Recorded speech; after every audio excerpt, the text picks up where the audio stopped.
ಆತ್ಮೀಯ ವಿದ್ಯಾರ್ಥಿಗಳೇ, ಈಗಾಗಲೇ ಒಂದು ಪಾರ್ಟ್ ಪಾಸಿಂಗ್ ಇನ್ ಫಿಸಿಕ್ಸ್ ಅಂತೇಳಿ ಅಂದರೆ ಏನು ಪಾಸ್ ಆಗಕ್ಕಾಗ್ತಾ ಇಲ್ಲ ಅನ್ನುವಂಥವ್ರು ಲಾಸ್ಟ್ ಆಪ್ಷನ್. ಈಗಾಗಲೇ ಪಾರ್ಟ್ 1 ಅಲ್ಲಿ ಕೊಟ್ಟಿರೋ ಡೆರಿವೇಷನ್ಸು ಮತ್ತು ಈಗ ಪಾರ್ಟ್ 2 ಅಲ್ಲಿ ಕೊಟ್ಟಿರುವಂಥ ಡೆರಿವೇಷನ್ಸ್ ನೋಡಿಕೊಂಡ್ರೆ 15 ಮಾರ್ಕ್ಸಿಗೆ ತೊಂದರೆ ಆಗಲ್ಲ ಅಂತ ಒಂದು ನಂಬಿಕೆ. ಆ ನಂಬಿಕೆ ಎಷ್ಟರ ಮಟ್ಟಿಗೆ ಅಂದರೆ ಒಂದು 90% ನಾನಂತೂ ನಂಬಿದ್ದೀನಿ. ಸೊ ನಿಮಗೆ ಇಷ್ಟು ನಾನು ಏನು ಈಗ ಕೊಡ್ತಾ ಇದ್ದೀನಿ ಡೆರಿವೇಷನ್ಸು, ಈಗಾಗಲೇ PDF ಕೂಡ ಕೊಟ್ಟಿದ್ದೀನಿ. ಅದನ್ನು ನೋಡಿಕೊಂಡು ಪ್ರಾಕ್ಟೀಸ್ ಮಾಡಿ ಇರೋ ಟೈಮಲ್ಲಿ ಜೊತೆಗೆ ಪಾರ್ಟ್ 3 ಒಂದು ಕೊಟ್ಟರೆ ನೀವೆಲ್ಲರೂ 40 ಮಾರ್ಕ್ಸನ್ನು ತೆಗಿತೀರಿ. ಅದಕ್ಕೂ ಜಾಸ್ತಿ ತೆಗಿತೀರಿ, ಬಟ್ ಮಿನಿಮಮ್ 40 ಮಾರ್ಕ್ಸ್ ತೆಗಿಯೋಕ್ಕೆ ಸಾಧ್ಯ. ಅದೇನು ಅಂದರೆ ಪಾರ್ಟ್ 3 ಕೊಡ್ತೀನಿ 2 ಆ್ಯಂಡ್ 3 ಮಾರ್ಕ್ ಕ್ವಶನ್ಸ್. ಸೊ ಅಲ್ಲಿಗೆ ಯಾರು ಇದಿಷ್ಟು ನೋಡಿ ಆಮೇಲೆ ನಿಮ್ಮ ಎಕ್ಸಾಮ್ ಆದಮೇಲೆ ಕ್ವಶನ್ ಪೇಪರ್ ಇಟ್ಕೊಂಡು ನಾನು ಕೊಟ್ಟಿರೋ ಕ್ವಶನ್ಸನ್ನು ಚೆಕ್ ಮಾಡಿ ಇಷ್ಟು ಮಾರ್ಕ್ಸಿಂದ ಕವರ್ ಆಗಿದೆ ಅಂತೇಳಿ ನಿಮ್ಗೆ ಗೊತ್ತಾಗತ್ತೆ, ನಂಬಿಕೆ ಬರುತ್ತೆ. ಯಾಕೆಂದರೆ ಯಾರು ಹೇಳಿದ್ರು ಅಂತ ನಂಬೋಕ್ಕಾಗಲ್ಲಲ್ವ. ಈಗಲೂ ಕೂಡ ಚೆಕ್ ಮಾಡ್ಕೋಬೋದು. ನಿಮ್ಮ ಪ್ರಿಪ್ರೇಟರಿ ಎಕ್ಸಾಮ್ ಇರ್ಬೋದು ಅಥವಾ ಬೇರೆ ಡಿಸ್ಟಿಕಲ್ಲಿ ಆಗಿರುವಂಥ ಎಕ್ಸಾಮ್ಗಳನ್ನು ಪೇಪರ್ ಇಟ್ಕೊಳ್ಳಿ. ನಾನು ಕೊಟ್ಟಿರೋ ಕ್ವಶನ್ಸ್ ಈಗಾಗಲೇ ನಿಮಗೆ 5 ಮಾರ್ಕ್ಸಿನ ಡೆರಿವೇಷನ್ ಒಂದು ಪಾರ್ಟ್ ಕೊಟ್ಟಿದ್ದೀನಿ, ಇನ್ನೊಂದು ಪಾರ್ಟನ್ನು ಇವತ್ತು ಕೊಡ್ತಾ ಇದ್ದೀನಿ. ನೆಕ್ಸ್ಟ್ 2 ಆ್ಯಂಡ್ 3 ಮಾರ್ಕ್ಸಿನ ಕೊಡ್ತೀನಿ. ಇಷ್ಟು ಆದಮೇಲೆ ಒಂದು 2-3 ಡೇಸಲ್ಲಿ ನಾನು ಮತ್ತು ಪಾರ್ಟ್ 3 ಕೂಡ ಅಪ್ಲೋಡ್ ಮಾಡ್ತೀನಿ. ಓಕೆ, ಸೊ ಈಗ ನಾವೇನು ಮಾಡುವ ಅಂದರೆ ಈ ಪಾರ್ಟ್ 2 ಅಲ್ಲಿ ray optics and optical instruments ಚಾಪ್ಟ್ರಲ್ಲಿ ಭಾಳ ತುಂಬ ಸರಿ ಕೇಳಿರುವಂಥದ್ದು ಡಿರೈವ್ ಲೆನ್ಸ್ ಮೇಕರ್ಸ್ ಫಾರ್ಮುಲಾ ಅನ್ನುವಂಥ.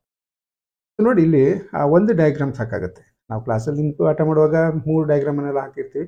ಇಲ್ಲೇನು ಅಂದರೆ ಈ ಲೈನ್ಗಳನ್ನು ನಾವು ಕೊಟ್ಟಿರೋ ಸೆಂಟೆನ್ಸ್ಗಳನ್ನು ಯಾವುದನ್ನು ಬಿಡದೇನೆ ಬರೀಬೇಕು. ಇಲ್ಲಿಯೂ ಮತ್ತು ನೀವು ಅದರಲ್ಲಿ ಅದನ್ನ ಸಣ್ಣ ಮಾಡಿ ಅದನ್ನು ತೆಗೀರಿ, ಇನ್ನೊಂದು ಎರಡು ಲೈನ್ ಬಿಟ್ಟುಬಿಡ್ತೀನಿ, ಹಾಗೆ ಮಾಡಬಾರ್ದು. ಡಯಾಗ್ರಾಮ್ ನೋಡಿ, ಸೊ ಇಲ್ಲಿ ರೇ ಎರೋ ಹೆಡ್ ಹಾಕಬೇಕು, ಇದು ರೇ ಹಾಕಬೇಕು.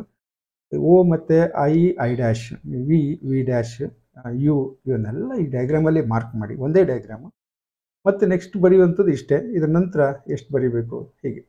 ಅಂದರೆ ನಾವು ರಿಫ್ರಾಕ್ಷನ್ ಫಾರ್ಮುಲಾ ಯೂಸ್ ಮಾಡ್ತೀವಲ್ಲ, ಸೊ ಅದನ್ನು ಫಸ್ಟ್ ಸರ್ಫೇಸಿಗೆ ಯೂಸ್ ಮಾಡಿದಾಗ ಏನಾಗುತ್ತೆ, ಆಮೇಲೆ ಸೆಕೆಂಡ್ ಸರ್ಫೇಸಿಗೆ ಯೂಸ್ ಮಾಡಿದಾಗ ಸೆಕೆಂಡ್ ಇಕ್ವೇಷನ್ ಸಿಗುತ್ತೆ.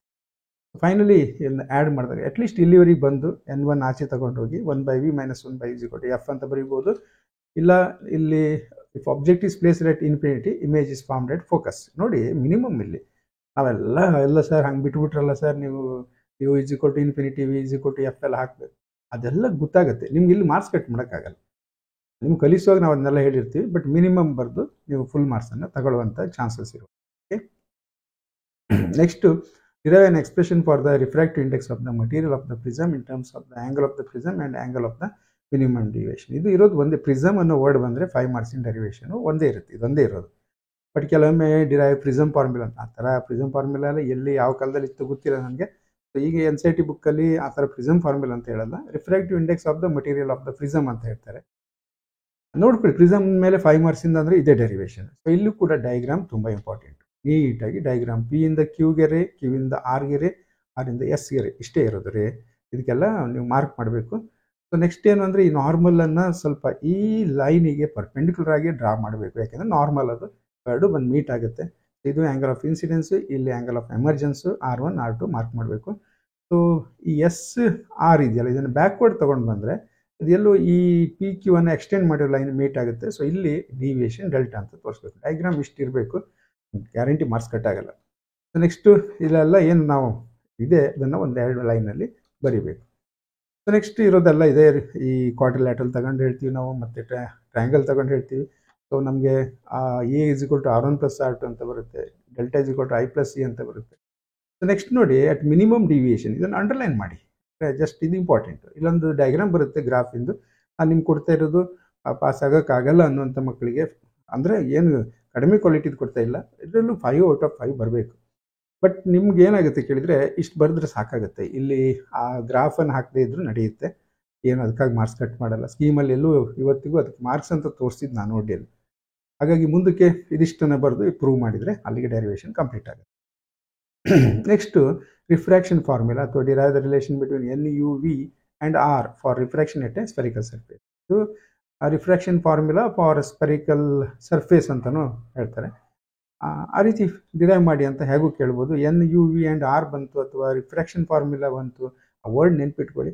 ಸೊ ಅದಕ್ಕಿರೋ ಡೆರಿವೇಷನು ಇದು. ಇಲ್ಲೂ ಕೂಡ ಇದು ರೇ O ಇಂದ ಹಿಂಗೆ ಹೋಗಿದೆ, ಮತ್ತು ಅದು ಏನಾಗುತ್ತೆ ಕೇಳಿದ್ರೆ ಇಲ್ಲಿ Iಗೆ ಬಂದು ರೀಚ್ ಆಗಿದೆ. ಇವೆರಡು ಲೈನಿಗೆ ರೇ ಎರೋ ಹೆಡ್ಡನ್ನು ಹಾಕಬೇಕು. ಉಳಿದಿದ್ದೇನು ಅಂದರೆ ಇದು ನಾರ್ಮಲ್ಲು Cಗೆ ಒಂದು ಸೇರುತ್ತೆ, ಸೆಂಟ್ರಿಂದ ರೇಡಿಯಸ್ ಇದು, ಅದೇ ನಾರ್ಮಲ್ ಆಗುತ್ತೆ ಪಾಯಿಂಟ್ ಆಫ್ ಇನ್ಸಿಡೆನ್ಸಿಗೆ. ಇಷ್ಟು ಯು ಮತ್ತು ವಿ ಆರ್ ಅನ್ನು ಮಾರ್ಕ್ ಮಾಡಿ ತೋರಿಸ್ಬೇಕು. ನೋಡಿ ಇಲ್ಲಿ ಅದನ್ನೇ ಬರಿತಾ ಹೋಗ್ತೀವಿ. ಇಲ್ಲಿ N1 ಇದು N2 ಡೆನ್ಸರ್ ಮೀಡಿಯಮ್ ಅನ್ಕೊಳ್ಳೋಣ. ಸೊ ಉಳಿದಿದ್ದೇನು ಅಂದರೆ ಈ ಟ್ಯಾನ್ ಅನ್ನು ತಗೋತೀವಿ ನಾವು, ಅಲ್ಫಾ ಬೀಟಾ ಗಾಮಾ ಅಂತ ತಗೋತೀವಿ, ಅಥವಾ ಆ ಆ್ಯಂಗಲ್ NCERT ಅಲ್ಲಿ ಅದೇ ಆ್ಯಂಗಲ್ MIN ಈ ರೀತಿ ತಗೊಂಡ್ರೆ ನೋಡಿ, ಆ್ಯಂಗಲ್ NOM ಹೀಗೆಲ್ಲ ತಗೋತಾರೆ. ಬಟ್ ಅದನ್ನೇ ನಾವು ಅಲ್ಫಾ ಬೀಟಾ ಗಾಮಾ ಮಾಡಿಕೊಂಡ್ರೆ ಸ್ವಲ್ಪ ಬರೀ ಕಡಿಮೆ ಆಗುತ್ತೆ, ತಪ್ಪೇನಿಲ್ಲ. ಹಾಗಾಗಿ ನಮಗೆ ಅಲ್ಫಾ ಮತ್ತು ಬೀಟಾ ಗಾಮಾ ಅಂತ ಬರುತ್ತೆ. ಯಾಕೆಂದರೆ ಸ್ಮಾಲ್ ಆ್ಯಂಗಲ್ಸ್ ಅಂತ ನಾವು ತಗೋತೀವಿ ಟ್ಯಾನನ್ನು. ಟ್ಯಾನ್ ಸ್ಮಾಲ್ ಆ್ಯಂಗಲ್ ಅಂದರೆ ಲೆಸ್ ದೆನ್ 10 ಡಿಗ್ರಿ ಇದ್ದಾಗ ನಾವು ಈಟಾ ಅಂತಲೇ ಕನ್ಸಿಡರ್ ಮಾಡ್ಬೋದು. ಸೊ ಇಲ್ಲಿ ರಿಫ್ಲೆಕ್ಷನ್ ಲಾದ ಪ್ರಕಾರ ಮತ್ತು ಟ್ರಯಾಂಗಲ್ನ ಪ್ರಾಪರ್ಟಿ ಅಂದರೆ exterior angle is equal to sum of the opposite interior angle ಮೇಲೆ ವರ್ಕ್ ಮಾಡ್ತೀವಿ.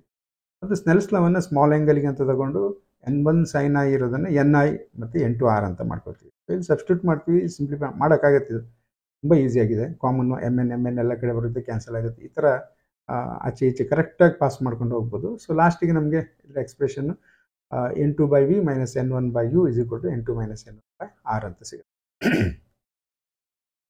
ನೆಕ್ಸ್ಟ್ ಸೀದಾ ಜಂಪ್ ಆಗಿದ್ದು dual nature of radiation and ಮ್ಯಾಟರ್ಗೆ. ಸೊ ಇಲ್ಲೊಂದು 5 ಮಾರ್ಕ್ಸ್ ಇನ್ನು ಪಾಸಿಬಿಲಿಟಿ ಇದೆ. 5 ಮಾರ್ಕ್ಸ್ ಅಲ್ಲದೆ ಇದ್ದರೂ ನೀವು ರೆಡಿ ಮಾಡಿಕೊಂಡ್ರೆ 3 ಮಾರ್ಕ್ಸಿಂದ ಕವರ್ ಆಗಿಬಿಡುತ್ತೆ. ಯಾಕೆಂದರೆ 6 ಮಾರ್ಕ್ಸ್ ಬರ್ಬೋದು ಅಂದಾಗ 5 ಮಾರ್ಕ್ಸ್ ಒಂದೇ ಕೊಟ್ಟರೆ ಒಂದು MCQ ಅಲ್ಲಿಗೆ ಹಾಗೂ ಮಾಡ್ಬೋದು, ಮಾಡಲ್ಲ ಅಂತಲ್ಲ. ಬಟ್ ಯೂಸಲಿ 5 ಮಾರ್ಕ್ಸ್ ಡೌಟ್ ಈ ಚಾಪ್ಟರ್ ಮೇಲೆ. ನಿಮ್ಗೆ ಅಂಥ ಕಷ್ಟ ಆದರೆ ಈ ಚಾಪ್ಟರ್ ಬಿಟ್ಬಿಡಿ. ಬಟ್ ನಾನು ಕ್ವಶನು ಮತ್ತು ಆನ್ಸರ್ ಎರಡೂ ಕೊಟ್ಟಿರ್ತೀನಿ. ಇವು experimental observation of photo electric effect ಅಂತ ಕೇಳ್ತಾರೆ. ಸೊ 5 ಅಬ್ಸರ್ವೇಷನ್ಸು 5 ಮಾರ್ಕ್ಸಿಗೆ ಮೊದಲೆಲ್ಲ ಕೇಳ್ತಿದ್ರು. ಅದರಲ್ಲಿ ಈಗ ನಿಮಗೆ ಎನಿ 3 ಅಂತ ಕೇಳ್ಬೋದು 3 ಮಾರ್ಕ್ಸಿಗೆ. Next define photo electric work function, write the 4 experimental observation, ಈ ಥರ ಕೇಳ್ತಾರೆ ಮಿಕ್ಸ್ ಮಾಡಿ, ಅಂದರೆ 5 ಮಾರ್ಕ್ಸಿಗೆ. ಸೊ ವರ್ಕ್ ಫಂಕ್ಷನ್ ಅಂದರೆ ಏನು ಮತ್ತು ಎಕ್ಸ್ಪೆರಿಮೆಂಟಲ್ ಅಬ್ಸರ್ವೇಷನ್ಸ್ ಯಾವುದೋ 4 ಬರೀರಿ ಅಂತ ಹೇಳ್ತಾರೆ. 4 ಇರೋದು, ಅದನ್ನು ರಿಪೀಟ್ ಮಾಡಿ 5 ಮಾಡ್ತೀವಿ ನಾವು. ಆಮೇಲೆ right Einstein's photo electric equation and explain the terms, also explain the experimental result of photo electric effect on the basis of equation. ಇಲ್ಲಿ ಕ್ಲೀನಾಗಿ ಕೊಡಿ, ನಾನು ಇದನ್ನು PDF ಕೊಡ್ತೀನಿ ನಿಮಗೆ.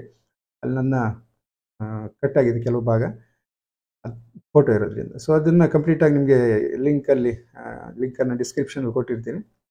Next Einstein's explanation for photo electric effect ಅಂತ ಇದೆಯಲ್ಲ, ಇದು ಕೂಡ ಬರಿಬೋದು. ಆಮೇಲೆ ನೋಡಿ ಹರ್ಟ್ಜ್ ಅಬ್ಸರ್ವೇಷನ್ ಏನಂತ ಕೇಳ್ತಾರೆ. ಒಂದು 2 ಪಾಯಿಂಟ್ ಇರೋದು, work function, threshold frequency, stopping, ಇದು 3 ಮಾರ್ಕ್ಸಿಗೆ ಕೇಳಿದ್ದಾರೆ. 3 ಡೆಫಿನೇಷನ್ಸ್. ಇಲ್ಲೆಲ್ಲ ಹರ್ಟ್ಜ್ ಅಬ್ಸರ್ವೇಷನ್ ಇದೆ, ವರ್ಕ್ ಫಂಕ್ಷನ್ ಇದೆ, ಥ್ರೆಶೋಲ್ಡ್ ಫ್ರೀಕ್ವೆನ್ಸಿ, ಸ್ಟಾಪಿಂಗ್ ಪೊಟೆನ್ಷಿಯಲ್ ಅಂದರೆ ಏನು ಅಂತ ಇದೆ. ಓಕೆ, ಈಗ ನಾವು ಡೈರೆಕ್ಟಾಗಿ ಸೆಮಿಕಂಡಕ್ಟರ್ ಇಲೆಕ್ಟ್ರಾನಿಕ್ಸ್ ಇದನ್ನು ಕಂಪಲ್ಸರಿ ಓದಲೇಬೇಕು, ನೀವು ಇದನ್ನು ಬಿಡಬಾರ್ದು. ಸೊ ಇದರಲ್ಲಿ ನಾನು ಕೊಟ್ಟಿದ್ದೀನಿ, ಒಂದು ಹೇಳಿದ್ನಲ್ಲ 90%. ಇದು ಬಿಟ್ಟು ಬೇರೆ ಕ್ವಶನ್ಸ್ ಬಂದರೆ ಬೈಕೊಳ್ಳುವಂಥದ್ದೇನಿಲ್ಲ. ನಿಮ್ಗೆ ಜಾಸ್ತಿ ಕವರ್ ಆಗೋ ಥರ ಮಾಡಿದ್ದೀವಿ. ಹಾಗಾಗಿ ಎಲ್ಲೋ ಒಂದು ಕಡೆ ಒಟ್ಟು 3 ಕ್ವಶನ್ಸನ್ನು ಬರೀಲಿಕ್ಕೆ ಆಗುತ್ತೆ ನಿಮಗೆ. ಇಲ್ಲಿ ಮೇನಾಗಿ ಬರೋದು ವಾಟ್ ಈಸ್ ರೆಕ್ಟಿಫಿಕೇಷನ್. ಕ್ವಶನ್ನು 1 ಮಾರ್ಕಿಗೆ ರೆಕ್ಟಿಫಿಕೇಷನ್ ಅಂತ ಕೇಳ್ತಾರೆ ಅಥವಾ ರೆಕ್ಟಿಫೈಯರ್ ಅಂತ ಕೇಳ್ತಾರೆ. ಸೊ ರೆಕ್ಟಿಫಿಕೇಷನ್ ಅಂದಾಗ ಕರೆಕ್ಟಾಗಿ ರೆಕ್ಟಿಫಿಕೇಷನ್ ಅಂದರೆ ಏನು ಅಂತ ಬರೀಬೇಕು. ನೋಡಿ, with the relevant circuit diagram and input and output wave form explain the working of PN junction dividers full wave rectifier. ಇನ್ನೊಂದು ಫುಲ್ ವೇವ್, ಇನ್ನೊಂದು ಹಾಫ್ ವೇವ್ ಅಂತ ಬರುತ್ತೆ. ಫುಲ್ ವೇವ್ ಅಂದಾಗ ಈ ರೀತಿ ಡಯಾಗ್ರಾಮ್ ಬರುತ್ತೆ, ಸರ್ಕ್ಯೂಟ್ ಡಯಾಗ್ರಾಮ್. ನೋಡಿ, ರೆಕ್ಟಿಫಿಕೇಷನ್ ಅಂದಾಗ ಅದಕ್ಕೆ ಡೆಫಿನೇಷನ್ ಬರೀಬೇಕು, ಸರ್ಕ್ಯೂಟ್ ಡಯಾಗ್ರಾಮು ಕ್ಲೀನಾಗಿ ನೀಟಾಗಿ ಇರಬೇಕು. ಓಕೆ, ಇದರ ಎಕ್ಸ್ಪ್ಲನೇಷನ್ ಇಷ್ಟು ಕೊಟ್ಟಿದ್ದೀನಿ, ಕಟ್ ಮಾಡ್ಬೋದು. ಯಾಕೆಂದರೆ ಅಲ್ಲಿ ಡಯಾಗ್ರಾಮಿಗೆ ಒಂದು, ಆ ಡೆಫಿನೇಷನ್ಗೊಂದು 2 ಆಯಿತು, ಇನ್ಪುಟ್ ಆ್ಯಂಡ್ ವೇವ್ ಫಾರ್ಮ್ಗೆ ಆಯಿತು. 2 ಮಾರ್ಕ್ಸ್ ಮಾತ್ರ ಇದಕ್ಕಿರೋದು ಎಕ್ಸ್ಪ್ಲನೇಷನ್ಗೆ. ಇಷ್ಟೆಲ್ಲ ಬರೀಬೇಕಂತ ಇಲ್ಲ, ಕಟ್ ಮಾಡ್ಕೋಬೋದು, ಸ್ವಲ್ಪ ರಿಡ್ಯೂಸ್ ಮಾಡ್ಬೋದು. ಸೊ ಇದು input and output wave form, ಇದು ಕರೆಕ್ಟಾಗಿರಬೇಕು. ಇಲ್ಲಿ T ಬರಿಲ್ಲ ಅಂದರೆ ಮಾರ್ಕ್ಸ್ ಕಟ್ ಮಾಡಿ ಅಂತಾರೆ. ಟೈಮ್ V ಅಥವಾ ಇದು ಬರೀದಿದ್ರು ನಡೆದೋಗುತ್ತೆ. ಇಲ್ಲಿ ವಿತ್ ರೆಸ್ಪೆಕ್ಟ್ ಟು ಟೈಮ್ ಅನ್ನುವಂಥದ್ದು Y ಆಕ್ಸಿಸ್. ಸೊ ಹಾಗೆ ಇದು 5 ಮಾರ್ಕ್ಸಿಗೆ ಕವರ್ ಆಗುವಂಥದ್ದು. ನೆಕ್ಸ್ಟ್ ವಾಟ್ ಈಸ್ ರೆಕ್ಟಿಫೈಯರ್ ಅಂತ ನೋಡಿದ್ದು, ಅದು ಕೇಳ್ತಾರೆ. ಇಲ್ಲಿ ಹಾಫ್ ವೇವ್ ರೆಕ್ಟಿಫೈಯರ್ ಅಂತ ಕೇಳ್ತಾರೆ. ಸೊ ಹಾಫ್ ವೇವ್ ರೆಕ್ಟಿಫೈಯರ್ ಅಂದಾಗ ರೆಕ್ಟಿಫೈಯರ್ ಅಂದರೆ ಡೆಫಿನೇಷನ್ ಇಲ್ಲಿದೆ, ಒಂದೇ ಡಯೋಡ್ ಬರುತ್ತೆ, ಉಳಿದೆಲ್ಲ ಲೋಡ್ ಎಲ್ಲ ಹೀಗೆ ಇರುತ್ತೆ. ಔಟ್ಪುಟ್ ಇಲ್ಲಿ ತಗೊಂಡಿರ್ತೀವಿ, AC ಔಟ್ ಆಗಿರುವಂಥದ್ದು. ಇದು ಟ್ರಾನ್ಸ್ಫಾರ್ಮರ್ ಅನ್ನೋದು. ಇದಕ್ಕೂ ಕೂಡ 2 ಮಾರ್ಕ್ಸಿನ ಎಕ್ಸ್ಪ್ಲನೇಷನ್ ಬರೀಬೇಕು, input and output wave form ಅನ್ನು. ಸೊ ಇಷ್ಟು ಏನಾಗಿದೆ ಕೇಳಿದರೆ ನಿಮಗೆ ಇದಿಷ್ಟು ಓದಿದರೆ ಯಾರೋ ಈಗಾಗಲೇ ಕಾಮೆಂಟ್ಸ್ ಹಾಕಿದ್ರಿ. ಓಕೆ, ನಿಮ್ಗೆ ಏನೋ ಡೌಟ್ ಇದ್ದರೆ ಕಾಮೆಂಟ್ಸ್ ಮಾಡಿ. ಅಟ್ಲೀಸ್ಟ್ ಒಂದಿಷ್ಟು ಲೈಕ್ ಮಾಡಿ, ಇಷ್ಟ ಆದರೆ ನೀವು ಮತ್ತೇನು ಕೊಡೋಕ್ಕೆ ಸಾಧ್ಯ ಅಲ್ವಾ. ಓಕೆ, ಅದೊಂದು ಖುಷಿ ಆಗುತ್ತೆ ನಮಗೆ ಅಂತೇಳಿ. Thank you.